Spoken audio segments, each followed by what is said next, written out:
Hello everyone, welcome back to our channel. My name is Mehak and I'll be teaching you sociology. आज हम पढ़ेंगे social change and the polity जो कि आपका unit 2 है according to your CUET syllabus and the chapter 3 of your second book of sociology. ठीक है, सबसे पहले हम पढ़ेंगे constitution as an instrument of social unit जो कि आपका सब टॉपिक है according to the CUET syllabus.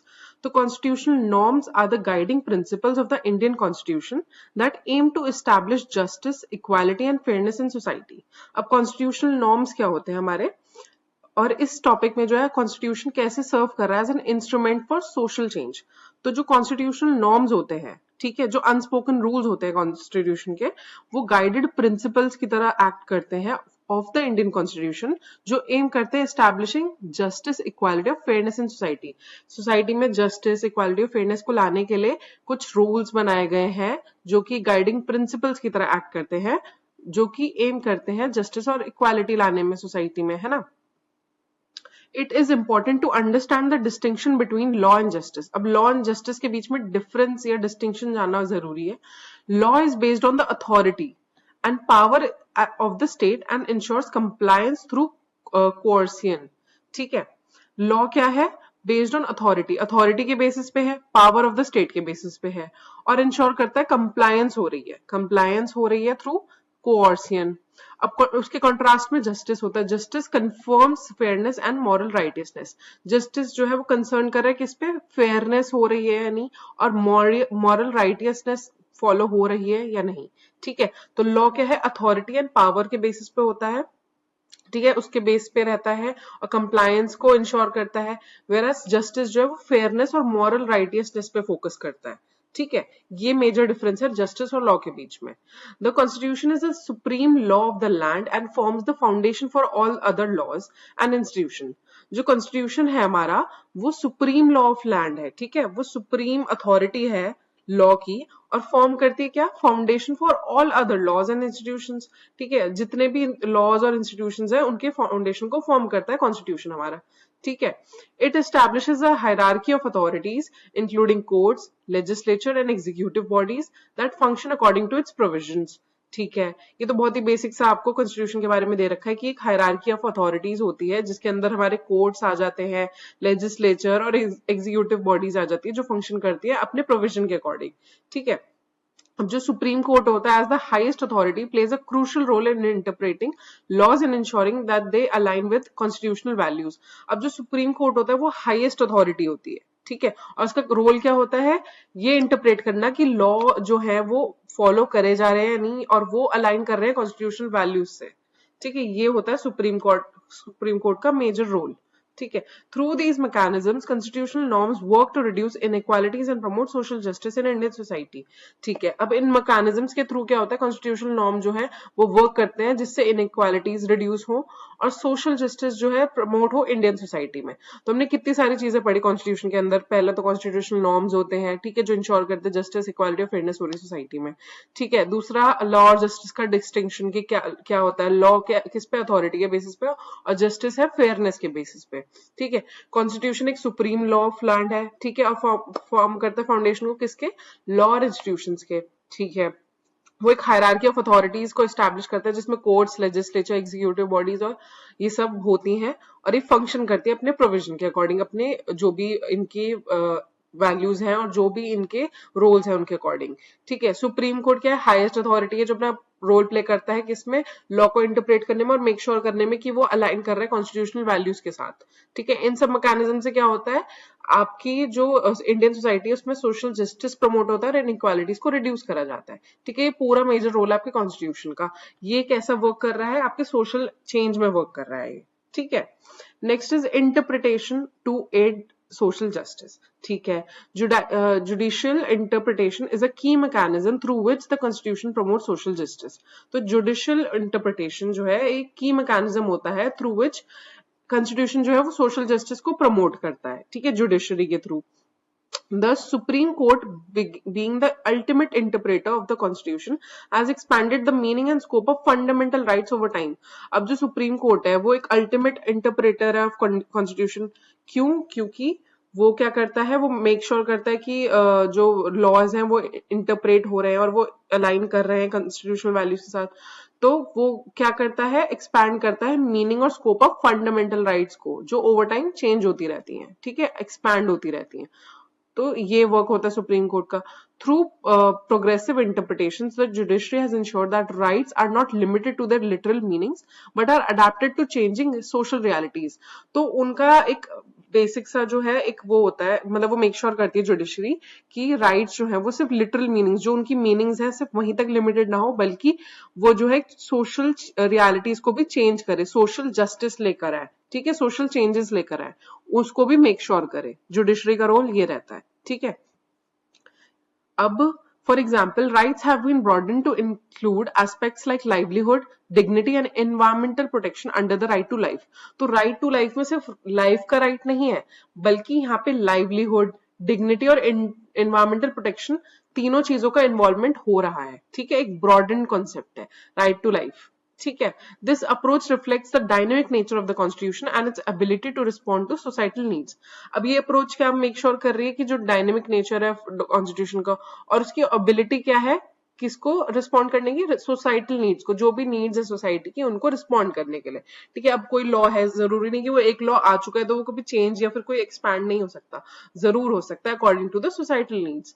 अब judicial interpretation therefore plays a transformative role by making laws more inclusive and ensuring protection for marginalised and disadvantages group.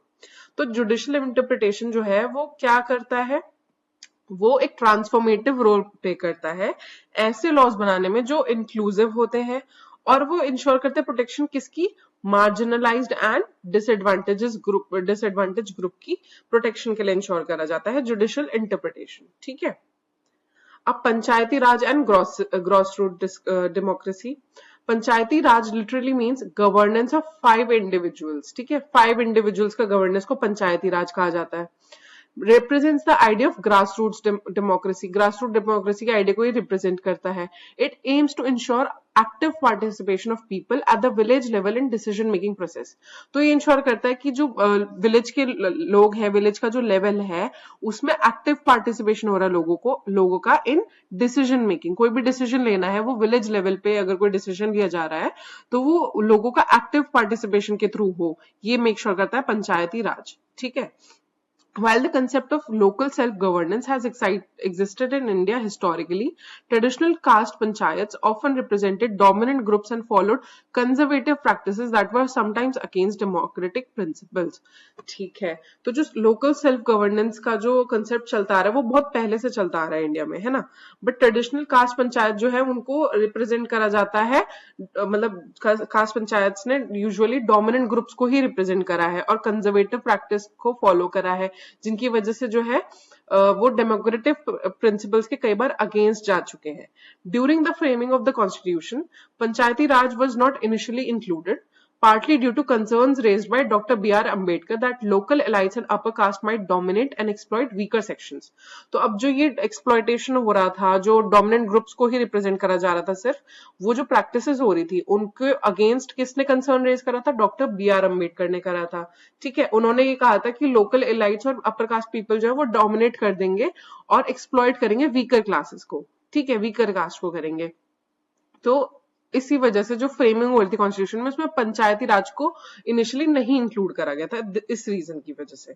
On the other hand Mahatma Gandhi strongly supported the idea of gram swarajya where villages would function as self sufficient units. दूसरी ये भी चीज हुई थी कि महात्मा गांधी ने ये कहा था, स्ट्रांगली सपोर्ट किया था, एक आइडिया था उनका ग्राम स्वराज्य, ठीक है, जहां पे विलेजर्स जो है वो एक सेल्फ सफिशिएंट यूनिट्स रहेंगे।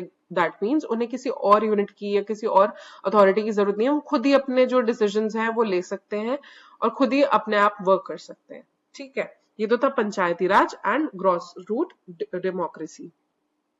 Now the 73rd constitutional amendment and decentralization. The idea of decentralized governance was formally implemented through the 73rd Constitutional Amendment Act 1992, ठीक है। इसको याद रखिएगा, ये क्वेश्चन में जरूर आ सकता है आपके, ठीक है, तो इसको याद रखना है। कब हुआ था आइडिया ऑफ डिसेंट्रलाइज्ड गवर्नेंस, कब इंप्लीमेंट हुआ था? 73rd कॉन्स्टिट्यूशनल अमेंडमेंट एक्ट में, जो कि था 1992 में, which gave the constitutional status to Panchayati Raj institutions. Panchayati Raj institutions को यानी कि पीआरआईज को कॉन्स्टिट्यूशनल स्टेटस मिला था इस टाइम पे। It made it mandatory to hold elections for local bodies every 5 years and transferred control of local resources to elected representatives. ठीक है, इसने ये मैंडेटरी कर दिया था कि इलेक्शंस होंगे लोकल बॉडीज में हर 5 साल में, और जो कंट्रोल है वो ट्रांसफर करा जाएगा लोकल रिसोर्सेज का टू इलेक्टेड रिप्रेजेंटेटिव। जो भी इलेक्टेड रिप्रेजेंटेटिव्स हैं, जिनको भी मतलब नॉमिनेट करा गया है, जिनको भी इलेक्ट करा गया है, उनको जो है कंट्रोल मिल जाएगा उन लोकल रिसोर्सेज का। ठीक है, the amendment also introduced a 3-tier system of governance, village, block and district levels. तो जो अमेंडमेंट था उसने एक 3-tier सिस्टम भी दिया था गवर्नेंस का, जिसमें कि विलेज, ब्लॉक और डिस्ट्रिक्ट लेवल्स थे। ठीक है, a significant feature was the reservation of 1/3 seats for women, including women from scheduled cast and scheduled tribes. तो एक सिग्निफिकेंट फीचर ये भी था कि रिजर्वेशन भी दी गई थी 1/3 सीट्स की वुमेन को। ठीक है, जो 1/3 सीट्स है वो वुमेन के लिए है, जिसमें वुमेन फ्रॉम शेड्यूल्ड कास्ट और शेड्यूल्ड ट्राइब्स भी इंक्लूडेड होंगी। ठीक है, this led to massive political participation with around 800,000 और 8 lakhs women entering politics after the first elections.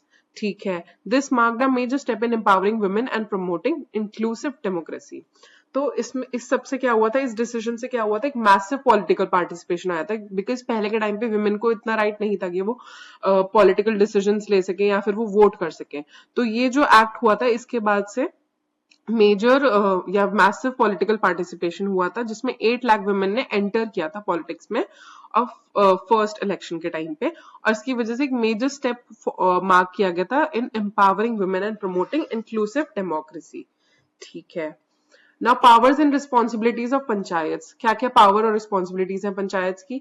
पहला तो panchayat function as institution of self government and are interested with various responsibilities. ठीक है, उनको सेल्फ गवर्नमेंट भी कहा जाता है, इंस्टीट्यूशन ऑफ सेल्फ गवर्नमेंट भी की तरह फंक्शन करती हैं वो, और उनको वेरियस रिस्पॉन्सिबिलिटीज भी दी जाती है। They are responsible for preparing plans for economic development and promoting social justice at the local level.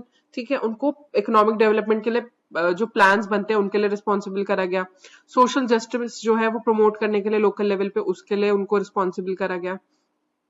They have the authority to levy and collect taxes, duties and fees and manage local resources. उनको authority दी गई कि वो taxes collect कर सकते हैं, duties और fees और लोकल रिसोर्सेज को मैनेज कर सकते हैं। Their welfare functions include maintaining burial grounds, उनको बरियल ग्राउंड्स मेंटेन करने के लिए फंक्शंस दिए गए, recording births and deaths, promoting family planning and establishing child welfare centres. ठीक है, उनको ये भी फंक्शंस, कुछ वेलफेयर फंक्शंस भी दिए गए, जैसे बरियल ग्राउंड को मेंटेन करना, ठीक है, बर्थ्स और डेथ्स को रिकॉर्ड करना, फैमिली प्लानिंग को प्रमोट करना और चाइल्ड वेलफेयर सेंटर्स को एस्टैब्लिश करना। ठीक है, developmental activities including construction of roads, schools, wells and promotion of cottage industries and agriculture। तो कुछ डेवलपमेंटल एक्टिविटीज भी थी जहां पे रोड का कंस्ट्रक्शन हुआ था, स्कूल्स का, वेल्स का और कॉटेज इंडस्ट्रीज यानी कि जो इंडस्ट्रीज होती हैं और एग्रीकल्चर है उसको भी प्रमोट करवाया गया। Panchayats also monitor government schemes like IRDP and ICDS, ensuring their implementation at the grassroots level। ठीक है, तो आपकी बुक में भी मेंशन होगा IRDP and ICDS क्या होता है, और ये इंश्योर करता है implementation at the grassroot level को। ठीक है, ये कुछ गवर्नमेंट स्कीम्स थी जो आपने अपने बुक में पढ़ी होंगी, जिसको मैं आगे भी बताऊंगी। Transparency is maintained through public display of financial records supporting the right to information. तो ट्रांसपेरेंसी भी मेंटेन करी गई थी। अब जब कोई रिस्पॉन्सिबिलिटी की जा रही है तो ट्रांसपेरेंसी मेंटेन करनी जरूरी है। तो पब्लिक डिस्प्ले होता था फाइनेंशियल रिकॉर्ड्स का, जिसकी वजह से जो राइट टू इन्फॉर्मेशन है वो सपोर्ट हो रहा था, जो कॉन्स्टिट्यूशनल एक्ट है। ठीक है, now the Panchayati Raj in tribal areas. Tribal regions in India have a long tradition of local self-governance through institutions like village councils. तो tribal regions जो होती है इंडिया की, उनका एक long tradition चलता आ रहा है local self-governance का। कौन से इंस्टीट्यूशन से? विलेज काउंसिल्स की मदद से। For example in Meghalaya, tribal groups such as the Khasis, Jaintias and Garos have their own traditional systems like the Durbar Kur. However, many tribal areas are kept outside the provision of the 73rd Amendment to preserve their traditional systems. Despite their democratic appearance, sociologists point that these institutions are not always fully egalitarian. Issues such as gender inequality and emerging social stratification challenge their democratic nature. This highlights the complexity of balancing tradition with modern democratic values. तो अब यहाँ पे क्या समझाया गया, basically एक आ गया है कि जो ट्राइबल रीजन्स होते हैं इंडिया के, वहां पे भी एक लोकल सेल्फ गवर्नेंस का ट्रेडिशन चलता आ रहा है. ठीक है, यहाँ पे कुछ एग्जांपल भी देखा है कि मेघालय में कैसे कैसे ट्राइबल ग्रुप्स होते हैं, खासीज, जनतियाज और गरोज. ठीक है, उनके अपने ट्रेडिशनल सिस्टम्स होते हैं, जैसे दुर्बरखुर.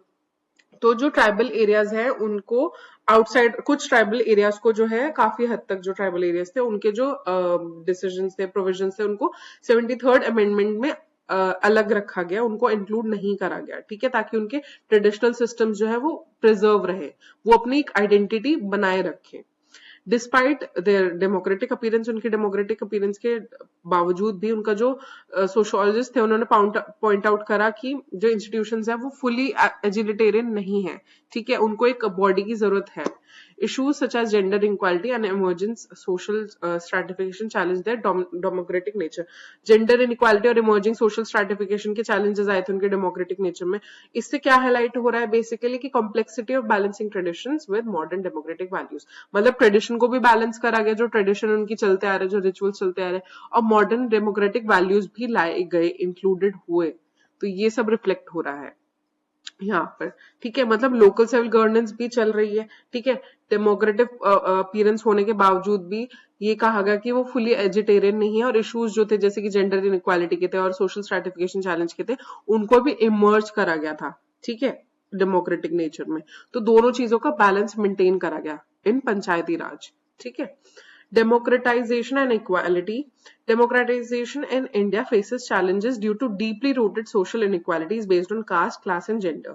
तो जो डेमोक्रेटाइजेशन है इंडिया में, उसने चैलेंजेस फेस करे थे. क्यों? क्योंकि बहुत ज्यादा डीपली रूटेड सोशल इनइक्वालिटीज रही हैं, कास्ट के बेसिस पे, क्लास के बेसिस पे और जेंडर के बेसिस पे. Even though Panchayati Raj aims to promote participation in many villages, decision making is still controlled by dominant groups such as upper caste and wealthy landlords. ठीक है, तो बेशक पंचायती राज ने जो है पार्टिसिपेशन को प्रमोट करा था, विमेन को भी राइट्स दिए थे, बट कुछ विलेजेस में डिसीजन मेकिंग जो है वो तब अभी भी डोमिनेंट ग्रुप से ही कंट्रोल हो रही थी. अपर कास्ट और वेल्दी लैंडलॉर्ड्स थे, वही कंट्रोल कर रहे थे डिसीजन मेकिंग को. Marginalized groups are often excluded from meeting or lack the power to influence decisions. This results in unequal distribution of resources and benefits, limiting the effectiveness of democratic institutions. Thus, social inequality continues to hinder true democratic participation at the grassroots levels. ठीक है, तो इस सब की वजह से क्या हुआ था, जो marginalized group थे उनको एक्सक्लूड करा गया था मीटिंग से, और उनको पावर नहीं मिली थी अपने डिसीजंस को इन्फ्लुएंस करने की. मतलब उनका कोई राइट नहीं था. ठीक है, जो भी डिसीजन लिए जा रहे थे वो अपर कास्ट के लोग और वेल्दी लैंडलॉर्ड्स ही ले रहे थे. मार्जिनलाइज ग्रुप या लोअर कास्ट लोगों को नहीं मिल रहा था वो डिसीजन मेकिंग. ठीक है, इसकी वजह से क्या होता है, अनइक्वल डिस्ट्रीब्यूशन होता था रिसोर्सेज और बेनिफिट्स का. उनको इतने रिसोर्सेज नहीं मिल पा रहे थे, ना ही बेनिफिट्स मिल रहे थे उनका. जो इस सब की वजह से क्या होता है, डेमोक्रेटिक इंस्टीट्यूशन की इफेक्टिवनेस लिमिट होती चली गई थी, कम होती चली गई थी, और सोशल इनइक्वालिटी ने कंटिन्यू करा था और ट्रू डेमोक्रेटिक पार्टिसिपेशन लेवल को भी हिंडर करा था. ठीक है, राष्ट्रीय लेवल पे. मतलब कि जो भी अमेंडमेंट्स बनाई गई थी पंचायती राज ने, जो भी चीजें मेक श्योर करने की कोशिश करी थी, प्रमोट करने की कोशिश करी थी सोशल जस्टिस की, वो सब हिंडर हो गया था इन सब चीजों की वजह से, डेमोक्रेटाइजेशन और इनइक्वालिटी की वजह से ये काफी हिंडर हुआ था. ठीक है, next. Political parties are central to democratic governance as they aim to gain control of government through election and implement specific policies and ideologies.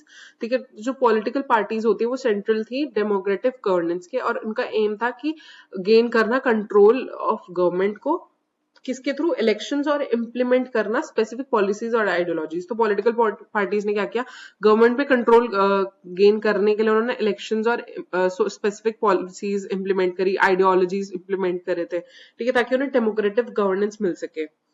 They represent the interest of different social groups and act as a link between the government and the people. तो उन्होंने क्या करा, interest show करने लग गए अपने different social groups में, अपने इंटरेस्ट शो करने लग गए, और एक्ट करा as a link between the government and the people. इनके बीच में एक लिंक बनाने की कोशिश करी. Political parties are based on particular visions of how society should function and often reflect social division such as caste, class and religion. तो political parties किस पे बेसिस होती हैं, पर्टिकुलर विजन्स पे कि कैसे सोसाइटी को फंक्शन करना चाहिए और कैसे सोशल डिसीजंस जो है वो रिफ्लेक्ट करने चाहिए कास्ट, क्लास और रिलीजन के बेसिस पे. They also play a role in shaping public opinion and mobilising citizens. वो उनका मेजर रोल ये भी रहता है पब्लिक ओपिनियन को शेप करने में पॉलिटिकल पार्टीज का और सिटीजंस को मोबिलाइज करने में. However they functioning is influenced by social inequalities and power structures with in society. तो उनकी जो फंक्शनिंग है वो किससे इन्फ्लुएंस हो रही है? सोशल इनइक्वालिटी से और power structures with in society से. तो ये आपको इतना भी समझ आ गया पॉलिटिकल पार्टीज का भी कितना मेजर रोल था. ठीक है, सोशल जस्टिस में, सोशल चेंज में. ठीक है, पब्लिक ओपिनियन में भी काफी बड़ा रोल था. तो काफी कुछ था पॉलिटिकल पार्टीज का मेजर रोल जो था. ठीक है, अब कुछ पढ़ेंगे हम प्रेशर ग्रुप्स के बारे में और इंटरेस्ट ग्रुप्स के बारे में. तो ये ऑर्गेनाइजेशंस होती हैं that seek to influence government policies without directly participating in elections. तो कुछ प्रेशर ग्रुप्स और इंटरेस्ट ग्रुप्स एक ऐसी ऑर्गेनाइजेशन होती है जिनको इन्फ्लुएंस ही होता है गवर्नमेंट पॉलिसीज का बिना डायरेक्टली पार्टिसिपेट करने इलेक्शंस में. तो पॉलिटिकल पार्टीज जो है वो इलेक्शंस में पार्टिसिपेट करती हैं, बट जो प्रेशर ग्रुप्स और इंटरेस्ट ग्रुप्स है वो पार्टिसिपेट नहीं करते, but they seek to influence the government policies. Example including business association like FICCI, this one, and trade unions like INTUC and CITU. ठीक है, एंड फार्मर ऑर्गेनाइजेशन लाइक शेतकरी संगठन. तो ये कुछ एग्जाम्पल्स है बिजनेस एसोसिएशन के जिसके थ्रू प्रेशर ग्रुप्स और इंटरेस्ट ग्रुप ने इन्फ्लुएंस करने की कोशिश किया था गवर्नमेंट पॉलिसीज को. ठीक है, these groups represent specific interest and use methods such as lobbying, protest and campaigns to influence decision making. तो इन ग्रुप्स ने क्या किया गया था? स्पेसिफिक इंटरेस्ट को शो करा था, मेथड्स किए थे जैसे लॉबिंग, प्रोटेस्ट करे थे, कैंपेन्स करे थे, जिससे डिसीजन मेकिंग इन्फ्लुएंस हो. While they play an important role in democracy by voicing diverse concerns, not all groups have equal power. ठीक है, dominant social groups often have greater influence over the state, leading to unequal representation. Despite this, pressure groups and social movements remain crucial for ensuring accountability and promoting democratic participation. तो इनका important role था democracy में किस लिए? Diverse concerns को raise करने के लिए, बट सबके पास इक्वल पावर नहीं थी. जो डोमिनेंट सोशल ग्रुप्स थे उनके पास ग्रेटर इन्फ्लुएंस था over the state, leading to unequal representation. Unequal representation होता है इस वजह से क्योंकि जो डोमिनेंट सोशल ग्रुप्स थे उनके पास ग्रेटर इन्फ्लुएंस था.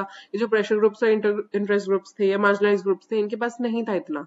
तो इसकी वजह से अनइक्वल रिप्रेजेंटेशन होता. और इसकी डिस्पाइट दिस जो प्रेशर ग्रुप्स और सोशल मूवमेंट्स थे वो क्रूशल रहे थे in ensuring accountability and promoting democratic participation. तो उन्होंने मेक श्योर करा कि हम अकाउंटेबिलिटी मेंटेन रखें और डेमोक्रेटिक पार्टिसिपेशन को प्रमोट करें. ठीक है, तो they had a very major role in this. This is very important topic. ठीक है, आप लोग को याद रखना चाहिए. Now, in conclusion, the Constitution, along with institutions like the judiciary, Panchayati Raj, political parties, and pressure groups, play a vital role in promoting social justice and democratic participation in India. जैसे कि हमने पूरे chapter में पढ़ा कि constitution का और जो कुछ इंस्टीट्यूशंस होते हैं कॉन्स्टिट्यूशन के, जैसे कि जुडिशरी, पंचायती राज, पॉलिटिकल पार्टीज और प्रेशर ग्रुप्स, इन सबका एक वाइटल रोल है सोशल जस्टिस को प्रमोट करने में और डेमोक्रेटिक पार्टिसिपेशन इंडिया में इंप्रूव करने में. While significant progress has been made in decentralization and inclusion, challenges such as inequality, dominance of elites, and limited access to power continues to hinder the full realization of constitutional ideals. ठीक है, तो बेशक कुछ process जो significant process थे उन्होंने जो है डिसेंट्रलाइजेशन को बढ़ावा दिया, इंक्लूजन को बढ़ावा दिया, बट कुछ चैलेंजेस थे जो अभी भी काफी ज्यादा हाईलाइट होते थे, जैसे इनइक्वालिटी था, एलाइट्स का डोमिनेंस यानी अपर कास्ट का डोमिनेंस जो था, लिमिटेड एक्सेस टू पावर था. इनकी वजह से क्या हुआ था? हिंडर हुआ था कॉन्स्टिट्यूशनल आइडियल्स. ठीक है, therefore continuous efforts are required to strengthen these institutions and ensure that democracy becomes truly inclusive and effective. तो continuous efforts का होना बहुत ज्यादा जरूरी था जिससे जो है इंस्टीट्यूशन स्ट्रेंथन हो पाए और डेमोक्रेसी को इंश्योर करा जाए कि वो ट्रूली इंक्लूसिव और इफेक्टिव हो. ठीक है, तो इस चैप्टर से हमें ये समझ आया कि सिर्फ कॉन्स्टिट्यूशन का ही रोल नहीं है बल्कि जो सोसाइटी है उसका भी काफी हद तक रोल है सोशल चेंज लाने में. ठीक है, तो we can not blame the constitution for everything, sometimes we all are responsible also. ठीक है, with that we have completed the chapter. Now we are going to revise the questions. ठीक है, अब हम MCQ सॉल्व करेंगे. सबसे पहला question है, a law exists but treats groups unfairly. एक लॉ एग्जिस्ट करता है बट वो ग्रुप्स को अनफेयरली ट्रीट करता है. तो ये क्या शो कर रहा है? Justice without law, law without justice, equality achieved या सेक्युलरिज्म. तो देखो जस्टिस विदाउट लॉ तो नहीं, क्योंकि जस्टिस तो मिल ही नहीं रहा है ना. बट ये क्या हो सकता है, लॉ विदाउट जस्टिस। क्यों? क्योंकि लॉ तो एग्जिस्ट कर रहा है बट ग्रुप्स को अनफेयरली ट्रीट करा जा रहा है, यानी कि जस्टिस नहीं मिल रहा, फेयरनेस नहीं मिल रही है, तो जस्टिस मिसिंग है ना यहाँ पे, तो that is why law without justice. ठीक है। Now assertion, law is backed by state power. Law ensures fairness in all cases. Law जो है वो स्टेट पावर से बैक्ड अप है, ये हमने पढ़ा है चैप्टर में। बट लॉ क्या इंश्योर करता है कि फेयरनेस हो हर केस में? क्या ये ट्रू है? तो देखो फर्स्ट स्टेटमेंट तो ट्रू है, बिकॉज लॉ क्या है, स्टेट पावर से बैक्ड अप है, बट वो ये तो इंश्योर नहीं करता कि फेयरनेस हो रही है हर केस में, नहीं, क्योंकि वो अथॉरिटी और पावर के बेसिस पे होता है। जस्टिस इंश्योर करता है fairness in all cases, right? तो A is true but R is false. ठीक है। Who is the ultimate interpreter of the constitution? कौन है अल्टीमेट इंटरप्रिटेशन ऑफ कॉन्स्टिट्यूशन? जल्दी से बताइए, पार्लियामेंट, प्रेसिडेंट, सुप्रीम कोर्ट या प्राइम मिनिस्टर? क्वेश्चन नंबर 3 जल्दी से मुझे आप कमेंट सेक्शन में बताइए। A person challenges a law in court claiming it violates fairness. तो एक पर्सन ने क्या किया, लॉ को चैलेंज करा कोर्ट में कि ये कहते हुए कि ये फेयरनेस को वायलेट कर रहा है। तो ये क्या रिफ्लेक्ट कर रहा है? Justice over law, law over justice, federalism या सेक्युलरिज्म? कौन सा सिचुएशन है ये जहां एक पर्सन चैलेंज कर रहा है लॉ को इन कोर्ट, ये क्लेम करते हुए कि ये फेयरनेस को वायलेट कर रहा है? तो देखो पर्सन जो है वो फेयरनेस की बात कर रहा है, सिर्फ लॉ फॉलो नहीं कर रहा है, तो यहाँ पे उसके लिए जस्टिस इंपॉर्टेंट है ओवर लॉ। वो लॉ को ही चैलेंज कर रहा है फॉर जस्टिस, फॉर फेयरनेस, तो that means it is justice over law. ठीक है।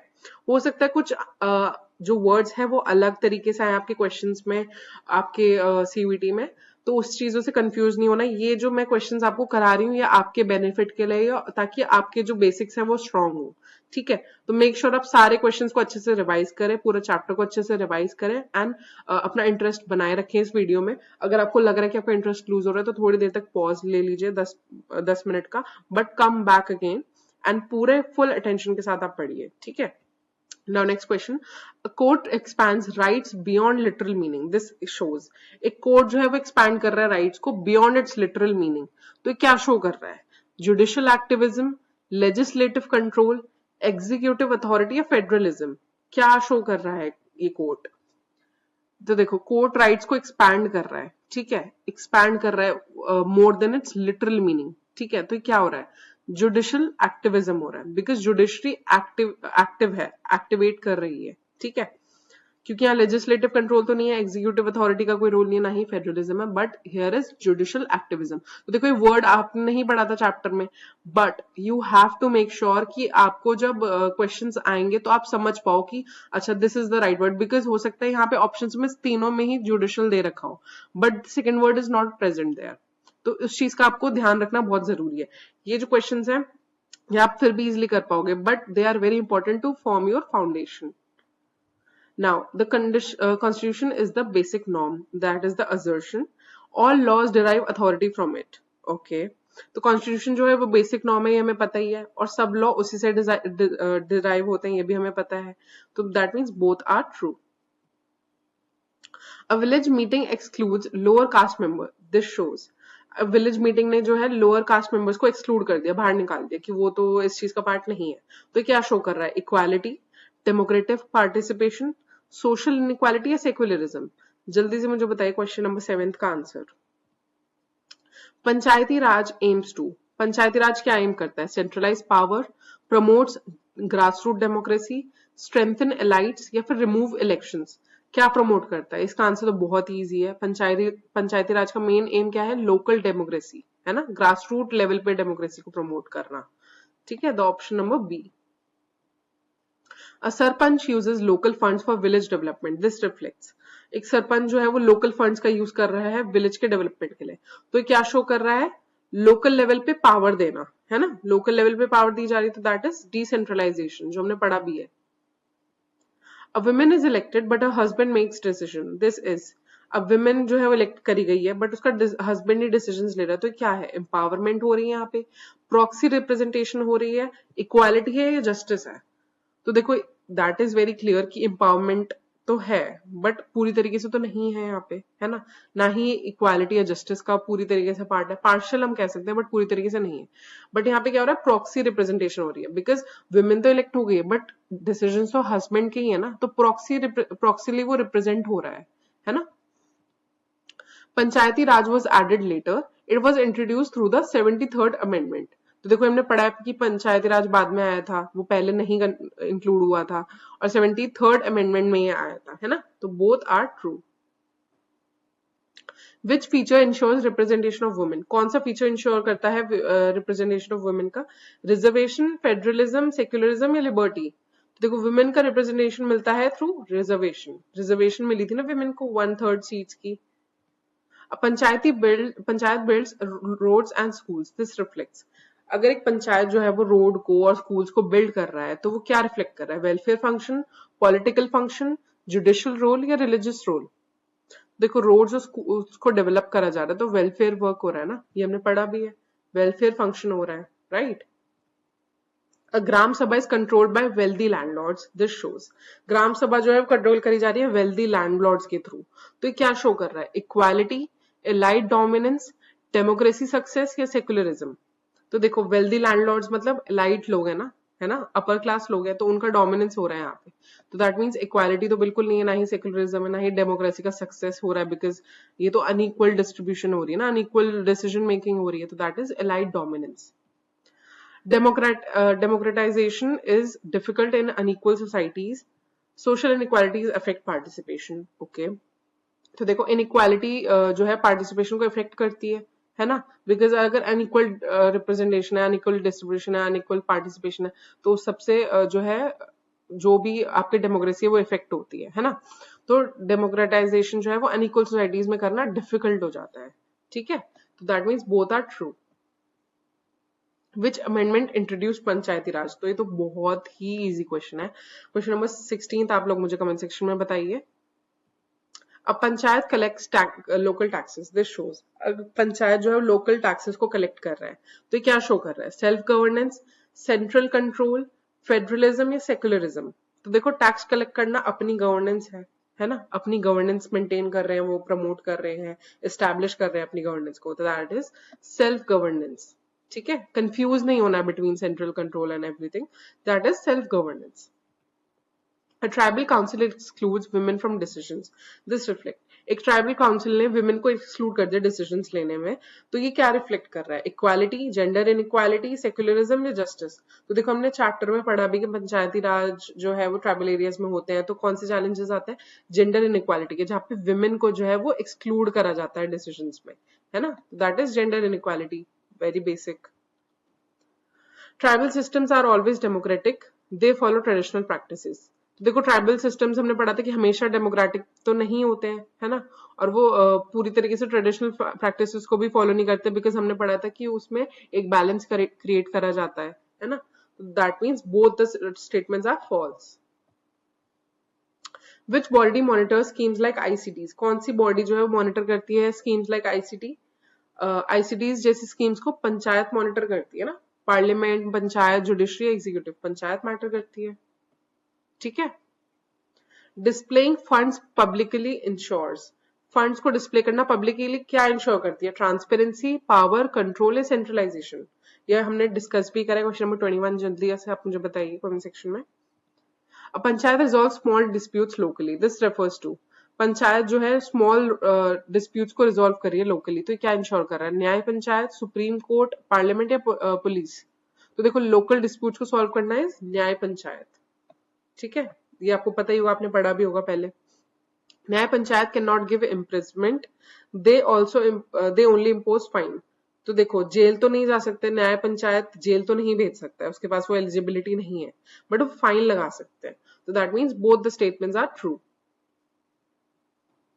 विच concept relates to village self sufficiency? कौन सा कंसेप्ट जो है वो रिलेट कर रहा है विलेज की सेल्फ सफिशिएंसी में? ये हमने पढ़ा भी है, ग्राम स्वराज्य, फेडरलिज्म, सेक्युलरिज्म, कैपिटलिज्म?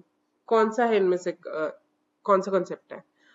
अगर आप लोग को याद हो, गांधी जी ने कौन सा आइडिया दिया था सेल्फ सफिशिएंट विलेज का? ग्राम स्वराज्य दिया था, एम आई राइट? ठीक है। A leader promotes local decision making power, this reflects, एक लीडर ने जो है लोकल डिसीजन मेकिंग पावर को प्रमोट करा, तो ये क्या रिफ्लेक्ट कर रहा है? डिसेंट्रलाइजेशन, सेंट्रलाइजेशन, ग्लोबलाइजेशन या अर्बनाइजेशन? तो देखो लोकल पावर को प्रमोट करना is decentralisation, as we have studied. A business association influences tax laws, this is, एक बिजनेस एसोसिएशन ने टैक्स लॉज को इन्फ्लुएंस करा, तो this is political party, pressure group, judiciary या लेजिस्लेचर।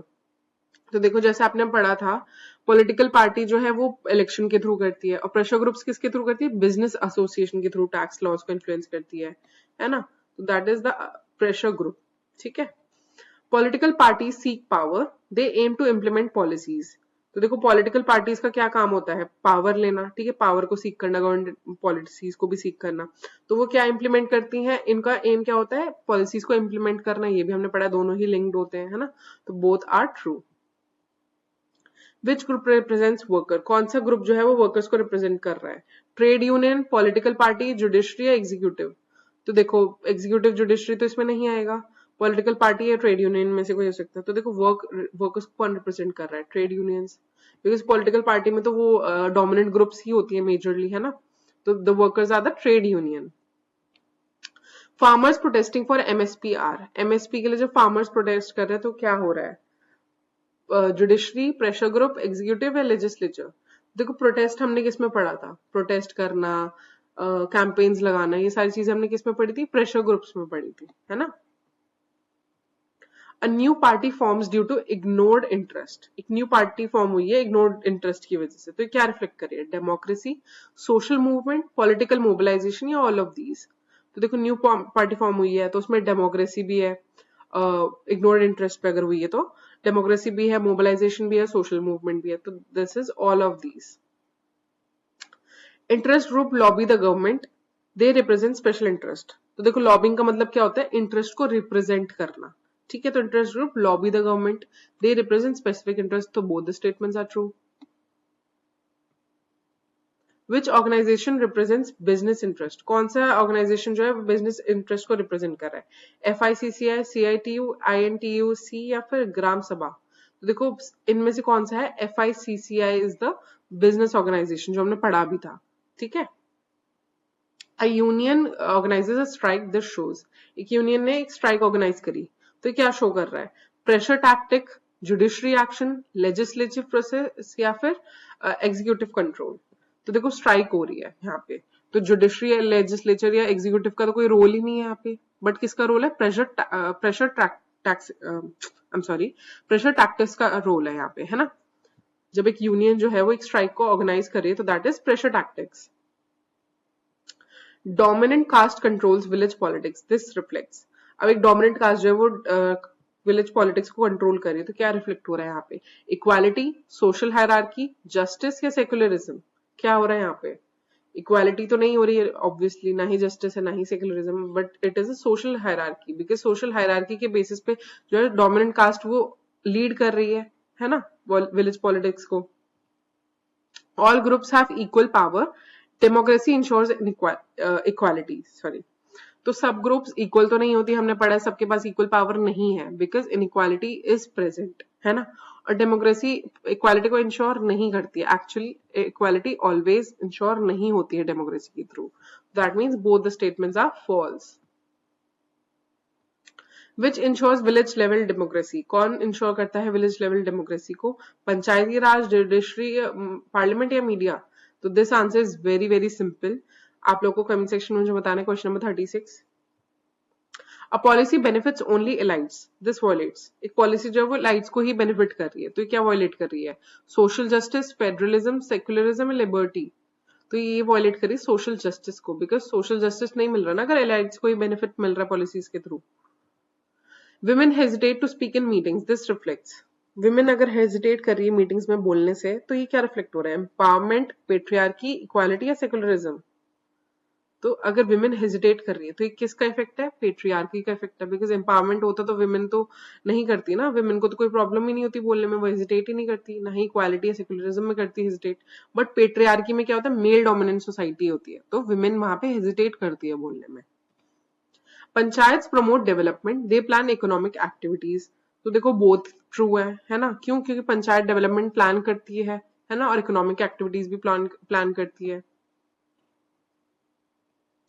विच इंश्योर्स अकाउंटेबिलिटी इन पंचायत, कौन ensure करता है अकाउंटेबिलिटी इन पंचायत को, public display of funds, elections, judiciary या मीडिया। इन चारों में से क्या इंश्योर करता है अकाउंटेबिलिटी इन पंचायत, देखो अकाउंटेबिलिटी तब आती है जब लोग देख सके, तो कैसे देखेंगे लोग? जब पब्लिक डिस्प्ले ऑफ फंड्स होगा, है ना, जब ट्रांसपेरेंसी होगी। ठीक है, now village question fund usage, this shows, जब विलेज जो है वो क्वेश्चन कर रहा है फंड यूसेज को, तो ये क्या शो कर रहा है? Right to information, federalism, secularism या लिबर्टी?